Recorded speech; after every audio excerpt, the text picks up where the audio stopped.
कार्यक्रम के पुण्यार्चक हैं आचार्य श्री वसुनंदी वर्षा योग समिति फरीदाबाद 2025। अध्यक्ष पंकज जैन, उपाध्यक्ष वीपी जैन, उपाध्यक्ष प्रदीप जैन, महामंत्री भूपेश जैन, मंत्री अंकित जैन, मंत्री पारस जैन, सह मंत्री अनुज जैन, कोषाध्यक्ष अमित जैन, सह कोषाध्यक्ष हितेश जैन।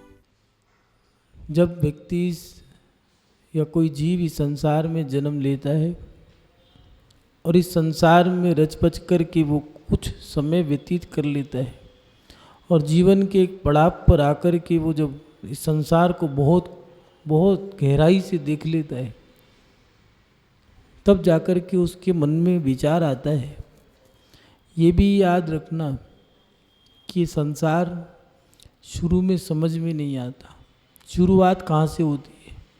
शुरुआत होती है युवावस्था से। बाल्यकाल में मात्र खेल कूद और पढ़ाई ही रहती है। उस किताबी ज्ञान के बाद इस संसार को हम समझने का प्रयास करना चाहते हैं, लेकिन वो जो युवा अवस्था आती है वो चंचल अवस्था है। मौज मस्ती, घूमना फिरना। कभी कभार ऐसा होता है गली मोहल्ले में निकलते हैं तो कुछ बच्चे स्कूटर या बाइक हाथ में होगी तो एक हाथ रेस पे होगा ऐसे तेज और एक हाथ हॉर्न पे होगा। वो बहुत तेज़ गति से निकल के जा रहा होगा। कई बार हाईवे से भी गाड़ी बहुत स्पीड से निकलती होगी तो बुज़ुर्ग के सामने से निकलते हैं तो बुज़ुर्ग कहते हैं कुछ नहीं, जवानी का जोश है और कुछ नहीं। जवानी में संसार हम जान नहीं पाते क्योंकि उसके जोश में हम मात्र घूमना फिरना, नाचना गाना, मौज मस्ती अच्छी लगती है। और जब वृद्ध अवस्था आती है तब हम हिसाब लगाते हैं कि मैंने अपने जीवन में क्या खोया, क्या पाया, और फिर थोड़ा सा चिंतन भी करते हैं कि संसार कैसा है। कभी कभार मन में आता है कि दोबारा जन्म लें या नहीं लें इस संसार में।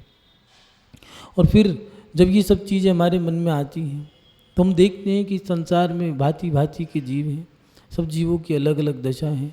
कोई अमीर है, कोई गरीब है, लेकिन एक गृहस्थ जीवन जीने वाला व्यक्ति, वो गृहस्थ व्यक्ति अपने जीवन में ये विचार जरूर करता है कि मेरा परिवार जो मिला है मुझे, इससे बेहतर भी मिल सकता था।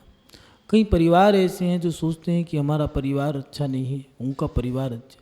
कई महिलाएं, कई पुरुषों के मन में एक सवाल यही रहता है कि हे भगवान, क्या कमी रह गई जो मुझे अच्छा परिवार नहीं मिल सका। और वो ये सोचते हैं कि इस बार मैं अपना पुण्य कर लूँ, अपना व्रत उपवास त्याग दान धर्म कर लूँ, जिससे अगला जन्म मुझे अच्छा मिले, अच्छा परिवार मिले, अच्छा कुल मिले, अच्छी जाति मिले। अब सवाल ये खड़ा होता है कि अच्छा और बुरा ये परिवार मिलता कैसे है? क्योंकि हर व्यक्ति चाहता है कि मैं करोड़पति बनूं। ये भी याद रखना कि अच्छी पत्नी भी पुण्य से मिलती है, सुंदर रूपवान स्त्री पुण्य से मिलती है, सौभाग्य से मिलती है। चक्रवर्ती को पटरानी प्राप्त होती है। पटरानी स्त्री रत्न है उसका एक। वो स्त्री रत्न उसको सहजता से नहीं मिलता है, संघर्ष करना पड़ता है। आचार्य ने कहा है कि मन चाही स्त्री, जो स्त्री हमें पसंद है वही स्त्री मिल जाना, इसके लिए भी पुण्य चाहिए। जैसा परिवार हमने सोचा है, जैसा हम पिक्चरों में देखते हैं, ऐसा परिवार हम चाहते हैं कि हमें भी मिल जाए, लेकिन ऐसा परिवार मिलना बड़ा मुश्किल है। बड़ा सा फार्म हाउस हो, उस फार्म हाउस में बड़ा सा एक बढ़िया बंगला बना हो, उसके अंदर ऐसी बढ़िया से एक झूमर लगा हो, चमकती हुई रोशनी हो, जगजगमा चांदनी प्रकट करने वाले, ऐसी प्रकाश प्रकट करने वाले झरोके हों। वहाँ पर एक बढ़िया सा तालाब हो जिसमें हम डुबकी लगा करके मनोरंजन कर सकें। ये हर कोई चाहता है। खूब अच्छे नौकर चाकर हों, दास दासियाँ हों, सेवक हों, हर तरह के घोड़ी गाड़ी हों, बर्तन भांडे हों, चूल्हे चौके हों, खूब बड़ी भीड़ हो। हर व्यक्ति चाहता है कि मैं भी अमिताभ बच्चन बन जाऊं। हर व्यक्ति चाहता है कि मैं भी बिल गेट्स, अडानी, अंबानी बन जाऊं। लेकिन ऐसा परिवार, ऐसा कुल, ऐसा मान प्रतिष्ठा भी मिलने के लिए हमें पुण्य चाहिए। हर व्यक्ति चाहता है कि मैं राम बन जाऊं, लेकिन राम बनने के लिए, राम जैसा राजा बनने के लिए भी पुण्य चाहिए। ऐसा परिवार, भाई लक्ष्मण जैसा, राम भरत शत्रुघ्न जैसे पुत्र, दशरथ जैसा पिता, कौशल्या जैसी माता, कितानवक सेनापति जैसा सेनापति, ऐसी ये सारी चीज़ें मिलना बड़ा दुर्लभ है। लेकिन मिलता कैसे है? सीता जैसी पत्नी हो, कौशल्य जैसी माता हो, अयोध्या जैसी नगरी हो, चौथा काल हो, राम जैसा राज्य मिल जाए। राम राज हर चाहता है, हर व्यक्ति चाहता है कि मुझे ये सब मिले। आज भी लोगों के मन में एक ही सपना है कि हम इतना पुण्य कर ले, पूरे भारत में एक पुण्य है, सब लोग यज्ञ करें, विश्व शांति महायज्ञ करें, अनुष्ठान करें, जाप करें, जिससे राम राज्य दोबारा लौट के आ जाए। ये सब बनता कैसे, होता कैसे है? 5 पांडव थे, जंगल में रह के मंगल कर दिया। जहाँ जहाँ वो रहे वहाँ वहाँ उन्हें खुशी थी। ये सारा वैभव मिलता कैसे है? इंद्रप्रस्थ जैसा अपने आप में ही एक स्थान बना दिया जो देवों द्वारा बनाया गया था, जिसे आज भी पूरा विश्व सम्मान देता है। भारत की दिल्ली नाम की नगरी जो पांडवों द्वारा बसाई गई थी, उसी को इंद्रप्रस्थ कहते हैं। और उसी के पास में हस्तिनापुर है जो आदिनाथ भगवान की आहार भूमि रही, और दिल्ली उसे इंद्रप्रस्थ कहते थे पहले। दिल्ली मुगलों ने भी जीतनी चाहिए, तुर्कियों ने भी जीतनी चाहिए, ब्रिटिशों ने भी जीतनी चाहिए, यवनों भी नहीं जीतनी चाहिए। क्यों? क्योंकि दिल्ली भारत की तख्तोताज है, सरताज है, वो इंद्रप्रस्थ है।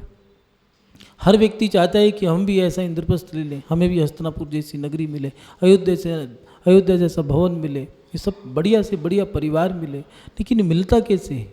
महानुभाव आचार्य उमा स्वामी जी ने सूत्र दिया है और लिखा है, परात्म निंदा प्रशंसे सत्सत गुणोच्छादनो भावने चा निश्चय गोत्रस्या।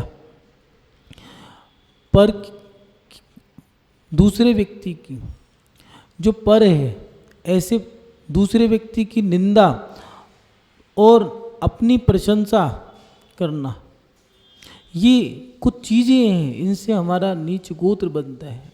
कुछ परिवार ऐसे हैं जो जहाँ पर स्त्रियों का सम्मान नहीं है, पड़े हैं, काम क्या है, कुछ नहीं, सुबह शाम मांस खाओ, प्यास लगे तो शराब पियो, और समय हो तो संभोग करो, भोग भोगो मात्र, और कुछ नहीं। मार पिटाई, लड़ाई झगड़ा। एक राष्ट्रपति है और एक राष्ट्रपति का बॉडीगार्ड है, दोनों ही राष्ट्रपति भवन में बैठे हैं, लेकिन अंतर इतना, एक राजा है और एक सेवक है। ये होता कैसे है? कुछ परिवार इतने नीच होते हैं, इतने क्षुद्र प्रकार के होते हैं, प्रकृति के होते हैं, जहाँ स्त्रियों का सम्मान नहीं, लड़ाई पिटाई, गंदगी, गाली गलोच, भंड शब्दों का इस्तेमाल करना। और कई जगह तो ऐसे हैं कि आइए विराजिए, कुछ लीजिए। उनके शब्दों को सुनकर के मन करता है काश हम भी ऐसे कुल में जन्म लेते, ऐसे परिवार में जन्म लेते। ये होता कैसे है? आचार्य भगवंतों ने दिया है कि अच्छे परिवार कैसे मिलते हैं। अच्छे परिवारों से पहले ये जान लें कि बुरे परिवार कैसे बनते हैं। बुरी चीज़ों को छोड़ दो तो अच्छाई अपने आप आपके पास आ जाएगी।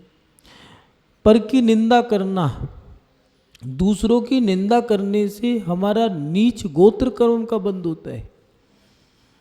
कि नीच गोत्र जब बंद हो जाता है, 3 चीज़ें, बंद और उदय में आना, कर्मों का। जैन धर्म में पहले भी बताया था, कर्म बांधने की प्रक्रिया है, कर्म लिखने की प्रक्रिया नहीं है।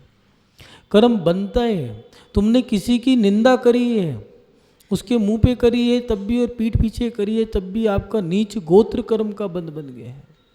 कोई लड़की है, उस लड़की ने जैन कुल में जन्म लिया, अच्छे कुल परिवार में जन्म लिया, और उसने ऐसा कर्म बांध लिया था। ये भी याद रखना, कर्म हर क्षण उदय में नहीं आता।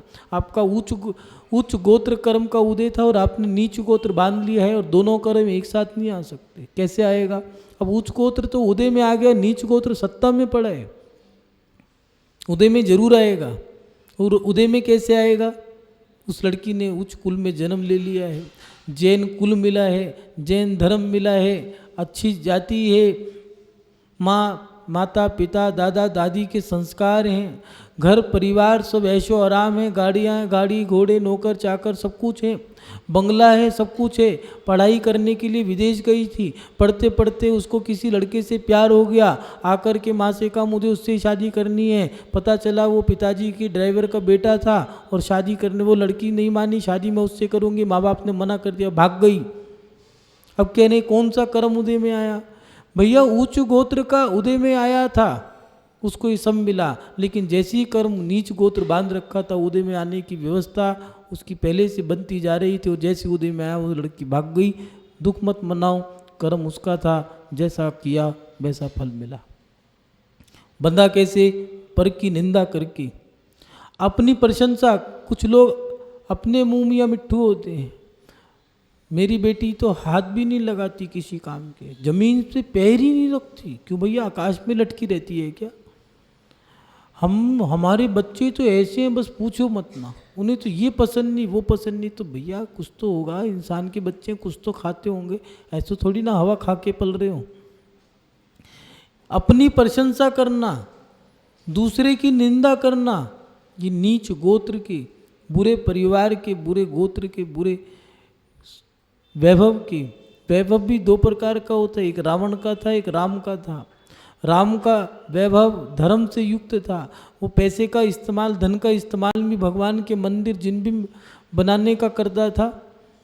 और राम इस्तेमाल जो करते थे अपनी पौरुष शक्ति का, वो गुरुओं की रक्षा करना, साधुओं की रक्षा करना, उपसर्गों को दूर करना, बुरे समय में बुरे व्यक्तियों की जो वक्त और हालात से जूझ रहे हैं उनकी मदद करना। और रावण का पैसा बुरा था, वैभव बुरा था, तो उसका क्या होता था? भोग विलास था, मदिरा का पान करना, मांस का भक्षण करना, इसके साथ साथ लोगों को परेशान करना, राक्षसपना दिखाना। दो प्रकार का वैभव होता है, एक अच्छा एक बुरा। ये मिला कैसे?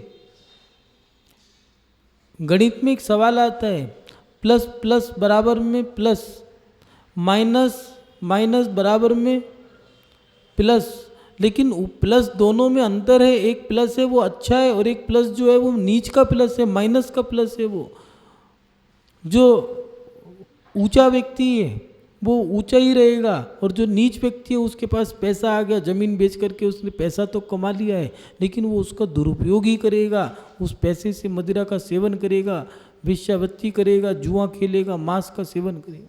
ये भी इस व्यवस्थित है, कर्मों की व्यवस्थाएं सब व्यवस्थित है। एक नाम सुना होगा आप लोगों ने, अंजन चोर। वो राजा का बेटा था, और राजा ने उसको उसकी बुराई के कारण निकाल दिया था।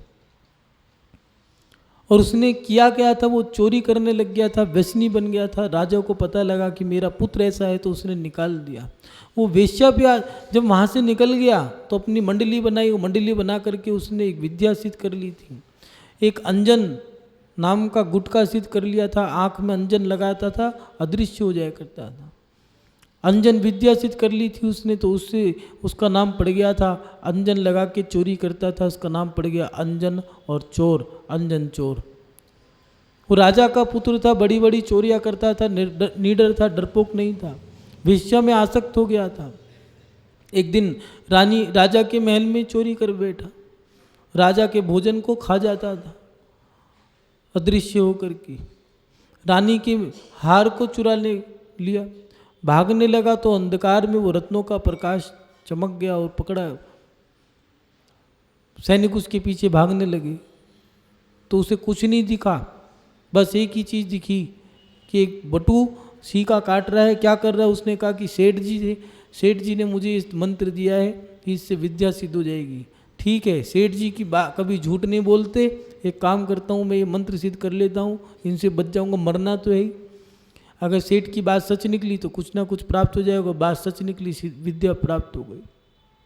विद्या प्राप्त होकर के विद्या ने कहा क्या करूं? उन्होंने कहा जहाँ सेठ है वहीं लेके चलो। वहीं पर लेके गए, सेठ को गुरु बनाया। कहने प्रणाम, क्या हुआ? तुम्हारी वजह से मैं बच गया। उन्होंने कहा मैं गुरु नहीं हूँ, ये मंत्र तो मुझे उन्होंने दिया था। कहाँ? निर्गन साधु ने कैलाश पर्वत पर जाकर के उन मुनि महाराज के पास ले गया, मुनि महाराज को गुरु बनाया। कहने लगे क्या करूँ, अब क्या करना है? कहने लगे कुछ नहीं, एक मंत्र से मेरा कल्याण हो गया, अब बस आप जैसा बनूंगा। और वो अंजन चोर कैलाश पर्वत पर जाकर के दिगंबर साधु के चरणों में दीक्षित हुआ, और दीक्षा लेकर के उसी कैलाश पर्वत से मोक्ष गया। महानुभाव, विचार करो कि जब बुरा कर्म उदय में आया, अच्छा कर्म उदय में आया तो राजा बना, बुरा कर्म उदय में आया तो चोर बना, फिर अच्छा कर्म उदय में आया तो वही अंजन चोर मुनि बन करके मोक्ष चला गया। कि एक कर्म हमारा कैसा नचा देता है हमें। हमने किसी की निंदा करी थी तो हमने नीच गोत्र बांध लिया, हमने किसी की प्रशंसा की है तो हमने ऊंच गोत्र बांध लिया। अपनी प्रशंसा करके नीच गोत्र बनता है, क्योंकि अपनी प्रशंसा अहंकारी, लोभी, लालची व्यक्ति करता है। इसलिए पर की प्रशंसा मत करना। कुछ लोग कहते हैं माता पिता, बेटा अपने में मस्त रहो, दूसरों की प्रशंसा मत किया करो ज़्यादा। भैया ये गलत संस्कार हैं। दूसरों की निंदा करना, अपनी प्रशंसा करना, ये नीच गोत्र का कर्म बनने का काम करता है। दूसरा, इसके साथ साथ यह है कि दूसरों के अविद्यमान गुणों का ढकना या उच्छादन करना, जो उसके अंदर गुण है। कई लोग ऐसे हैं, अगर बच्चे पास हो गए तो जरूरी नहीं है दुरानी और जेठानी में दोनों बच्चे खड़े हों, दोनों के तो बड़ी जो प्रशंसा कर रही है अपनी दुरानी के बेटे की, छोटे बेटे की, लेकिन प्रशंसा मुंह से कर रहे हो या मन से कर रहे हो, बड़ा कठिन काम है। दूसरे के गुणों की प्रशंसा करना, अपने अवगुणों को ढकना। पहले लोग पाप दिखा दिखा के करते थे, पुण्य छुपा छुपा के करते थे। आज पाप बंद कमरे में करते हैं और पुण्य सबको दिखा के करते हैं। इससे हमारा नीच गोत्र बनता है। और जो आचार्य ने दिया है कि जो पुण्य दिखा दिखा के करते हैं, उस पुण्य का वहीं पर क्षय हो जाता है। वो पुण्य का फल आपने जो दिखा के किया है, वो पुण्य आपका एकत्रित नहीं होगा। पूज्य गुरुदेव कहा करते हैं कि समाधि के समय में हमने जीवन भर में जो गुप्त साधना की है, उस गुप्त साधने से किया गया पुण्य हमारे जीवन के अंतिम क्षण में और उस क्षण काम आता है जिस क्षण में आवश्यकता थी। रामचंद्र जी ने कृतांतवक सेना से सेनापति और जटायु नाम का जो वो पक्षी था, दोनों मर कर के देव बने थे। और जब रामचंद्र जी का बुरे समय आया, लक्ष्मण को 6 महीने तक मृत्यु होने के बाद भी उसकी लाश को, उसके मृत शरीर को लेकर के 6 महीने तक घूमते रहे, तो वही कृतांतवक सेनापति और जटायु नाम का जो पक्षी था, उसका जीव दोनों के दोनों स्वर्ग से लौट कर आकर के उनकी मदद करी। जीवन में जो उन्होंने अपने जीवन का जो सबसे बड़ा पुण्य था, वो कृतांतवक सेनापति, उसने एक ही बात कही थी कि मैंने जीवन भर आपकी सेवा करी है, मैं क्या करूं। तो उन्होंने कहा था कि मैं जब अपने सही मार्ग से च्युत हो जाऊं तब मेरी मदद करने के लिए आ जाना, मुझे बस और कुछ नहीं चाहिए। वो जब उनकी बुद्धि भ्रष्ट हो गई थी तब वो सेनापति उनकी रक्षा करने के लिए आया था, देव बन गया था। महानुभाव, हम अपने जीवन में नीच गोत्र का कर्म कैसे बांध लेते हैं, बुरे कार्य करके। बुरे भी कार्य कौन से? हर बुरा कार्य एक ही कर्म नहीं बांधते, सब कार्यों के सब कर्म अलग अलग बनते हैं। आपने दूसरे की निंदा करी थी, अपनी प्रशंसा करी थी, किसी के गुणों को ढक दिया था, किसी अपने अवगुणों को ढक दिया था, इससे नीच गोत्र का बंध बनता है। ये हमारे जीवन में सबसे बुरी चीज़ है। और सबसे बड़ी बात जो आचार्य भगवान दे रहे हैं, अरिहंत भगवान में भक्ति का न होना। किसी नीतिकार ने कहा है कि किसी के 2 हाथ पैर हैं और स्वस्थ शरीर है और आँख भी, देखने लायक आँखें भी हैं, और जिनेंद्र भगवान के दर्शन नहीं किए उसने, तो वो अपनी आँखों को निकाल करके कूड़े में फेंक दे। कारण जिसने जिनेंद्र भगवान की भक्ति नहीं करी उसके पास कुछ नहीं। महानुभाव, ये हमारे जीवन में ऊंचा और नीचा, ऊंच गोत्र और नीच गोत्र, अच्छे और बुरे परिवार दिलाने में सहायक बनते हैं। एक महात्मा जी थे, बहुत अच्छा दृष्टांत याद आ गया, समझना बात को। महात्मा जी थे तो राजा के पास भिक्षा मांगने गए। राजा ने भिक्षा देने से मना कर दिया। महात्मा जी ने पुनः मांगा तो महात्मा जी से कहा राजा ने कि मेरे पास कुछ नहीं है, कुछ तो होगा। कहने के गोबर है, चाहिए क्या तुम्हें? महात्मा ने कहा ठीक तथास्तु। अब महात्मा जी तो चले गए, लेकिन वो जिस चीज़ को हाथ लगाता वो गोबर बन जाता। उसके इर्द गिर्द उसे बदबू आती गोबर की, चारों तरफ गोबर गोबर गोबर गोबर। करें क्या? खाए तो गोबर। मुकुट पे हाथ लगा दिया, मुकुट भी गोबर का। अब करूं क्या? वो महात्मा जी के पास गया, क्षमा मांगी, कहा क्या करूं? तो महात्मा जी ने कहा एक काम करो, उसको कान में एक मंत्र फूंक दिया। वो गया और जाकर के महात्मा जी ने जो उपाय बताया था वो काम करने लगा। लेकिन कुछ ही दिनों में पूरे नगर में ये शोर मचने लगा कि राजा आतताई है। हर व्यक्ति उसकी निंदा करने लगा, छोटे छोटे बच्चे हों चाहे बड़े बड़े वृद्ध, महिला पुरुष कोई भी हो। और धीरे धीरे जैसे जैसे उसकी हाहाकार होने लगी, तो देखा कि उसके घर से वो गोबर धीरे धीरे दूर होता चला गया। हुआ क्या था, वो छोटे छोटे बच्चों को उठवा लिया करता था, महिलाओं को, जो महिला अनाथ थी उन महिलाओं को, उन बेटियों को उठवा लिया करता था, जो विधवाएं थी उनको उठा लिया करता था, जो वृद्ध थे उन सबको उठवा लिया करता था। और उठाने के बाद वो उनको रख कर के उनको काम देता था, उनका लालन पालन करता था। लेकिन बाहर ये था कि सब लोग उसकी निंदा कर रहे थे, अंदर ये था कि वो काम अच्छा कर रहा था, उसका धीरे धीरे पुण्य बढ़ता गया और वो गोबर हटता चला गया, निंदा से पाप कटता चला गया और परोपकार की क्रिया से पुण्य बढ़ता चला गया। एक ही व्यक्ति रह गया, तो उन्होंने कहा महात्मा जी के पास जाकर कि महात्मा जी, मैं आपकी शरण में आया हूँ, आप मेरी निंदा और कर दो तो मेरा ये मुकुट जो है इससे भी गोबर हट जाएगा।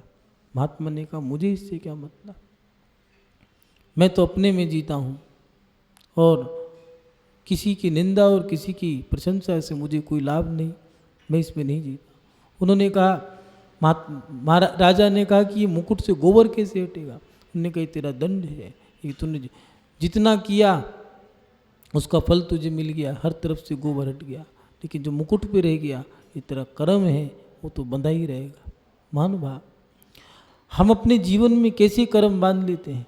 निंदा करी तो हमें बुरा कर्म बना, प्रशंसा करी, एक व्यक्ति ने लोगों की मदद करी है तो अच्छा कर्म बांध लिया, एक व्यक्ति ने लोगों की साथ बुरा किया तो बुरा कर्म बांध लिया। व्यक्ति वही है, जैसा कर रहा है वैसा फल मिल रहा है। कुछ लोग कहते हैं कि हमारी निंदा बहुत करते हैं। आज के समय में समाज में एक विवाद इसी बात का है कि हम क्या करें, लोग मंदिर के अध्यक्ष नहीं बनना चाहते, घर के मुखिया नहीं बनना चाहते, कई लोग ऐसे हैं जो धर्म के कार्यों में आगे नहीं आना चाहते। क्यों? क्योंकि भैया हमारी निंदा बहुत करते हैं लोग। अरे भैया प्रशंसा भी तो करते होंगे, हर व्यक्ति चाहता है कि हमारी प्रशंसा हो। याद रखना, जिस वृक्ष पे फल लगे हैं उस वृक्ष पे पत्थर भी पड़ते हैं। जो व्यक्ति कुछ करेगा प्रशंसा होगी तो निंदा होगी, और निंदा होगी तो प्रशंसा भी होगी। जो माँ गाली देती है, बेटे को मारती है, वो लाड़ भी करती होगी। 100% नहीं मिलेगा आपको, 100% तो आदिनाथ भगवान नहीं ले पाए, उनके समय में भी मिथ्या दृष्टि मारीच पैदा हो गया। महावीर स्वामी नहीं ले पाए, उनके समय महात्मा बुद्ध पैदा हो गया। कोई सोचे कि हमें सब पूरी समाज हमें प्यार दे, वात्सल्य दे, हमारा सहयोग दे, तो महानुभाव सबके साथ सब नहीं होते। जो तुम्हारी निंदा करते हैं उनको अपने पास बिठा के रखो। महात्मा कबीर दास जी ने लिखा कि निंदक न्यारे राखिए आंगन कुटी छवाए, बिन साबुन पानी बिना निर्मल करे सुआए। जो निंदक है उसके अपने बगल में बिठा के रखो। निंदा करने वाला जो व्यक्ति वो तुम्हारे लिए लाभदायक है, क्योंकि वो तुम्हारे दोषों को बता रहा है। कुछ लोग ऐसे हैं जिनके माता पिता नहीं है, बड़े बुजुर्ग नहीं है, वो कहते हैं कि हमारी गलती बता दो, हमें क्या करना चाहिए, हमें बताओ हम कहाँ गलत हैं। अरे जो तुम्हारी निंदा कर रहा है उसको बगल में बिठा के रखो, उससे तुम दूर भागते हो, और जो चापलूसी करते हो उनको गले से लगा के रखते हो। रावण बर्बाद क्यों हुआ? क्योंकि उनने विभीषण को ठोकर मार दी और चापलूसों को गले से लगा लिया। इसलिए अपने जीवन में निंदक को अपने पास बिठा के रखो, वो तुम्हारे जीवन में तुम्हारी सफाई करेगा। बिना साबुन पानी के, बिना खर्चे के तुम्हारा स्वभाव निर्मल हो जाएगा, तुम्हें लाभ ही लाभ होगा। पहले के लोगों से सीखो। हम अपने बूढ़े बुजुर्गों को याद करें, पहले की 7 पीढ़ियों की फोटो घरों में लगा हुआ करती थी, चित्र की आकृति बना करके, चलचित्र बना करके उनको घरों में लगाया करते थे। कारण आज बाप मर जाए तो बेटा कहते हैं चलो फोटो हटाओ, फूल चढ़ाने पड़ते, 50 का खर्चा आता है। जीते जी खर्चा कराता था, मरने के बाद भी खर्चा कराते हैं। याद रखना, ये जो पुरानी पीढ़ी जा रही है, इस पीढ़ी का सम्मान करके रखना कि तुम्हें जीने की कला सिखाती थी, टूथपेस्ट से तुम दांतों को मांजते थे, वो टूथपेस्ट की वो ट्यूब उसको बचा के रखते थे, आखिरी तक उसको घिस घिस के उसके में से निकाला करते थे। वो नहीं, वो चले जाएंगे तो ये काम कौन करेगा। वो साबुन का पत्ता निकाल के रखते थे, साबुन काम आ गई, उसके में जो वो पर्चा होता था उसमें भी साबुन का भी झाग लगा कि कोई काम नहीं, काम आएगा। लेकिन ये चले जाएंगी तो ये बातें याद आएंगी। बुजुर्ग 7 पीढ़ी की फोटो क्यों लगा के रखते थे पहले के लोग? इसीलिए लगा के रखते थे कि उन्होंने हमें दिया है, उनसे शिक्षा लेते थे कि उन्होंने कैसा जीवन जिया। उन्हें कोई खबर नहीं, किसी से कोई मतलब नहीं, अपना काम बनता। ये तुम लोग कहते भाड़ में जाए जनता, वो नहीं कहते थे, वो क्या करते थे, भैया अपना काम बनता, अपन तो धर्म करेंगे, कर्म करेंगे। लेकिन आज व्यक्ति को सबके बारे में खबर है। Instagram, YouTube, Facebook, Twitter, shorts, Instagram, सब चीज़ चलाने को तैयार बैठे है। इंग्लिश बोलनी ना है, 55-60 साल की महिला भी वो व्हाट्सअप लेके, वो मोबाइल लेके बैठी है। चलाना नहीं आता, लेकिन दिखाने के लिए कि मेरे पास भी 50,000 रुपये का मोबाइल है, आईफोन नया आ गया है, 1.5 लाख वाला मेरे पास भी है। अरे भैया, खामा खामे इन चीज़ों से कुछ लाभ नहीं मिलेगा।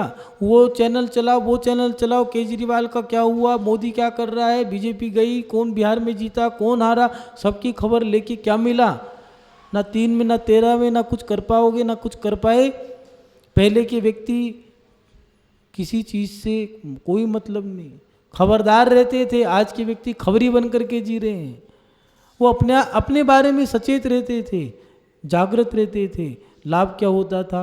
मरण अच्छा होता था, परिणाम अच्छे थे, समाधि होती थी, परिणाम अच्छे थे, अच्छी गति होती थी, उत्तम गति होती थी। आज परिणाम कैसे हैं?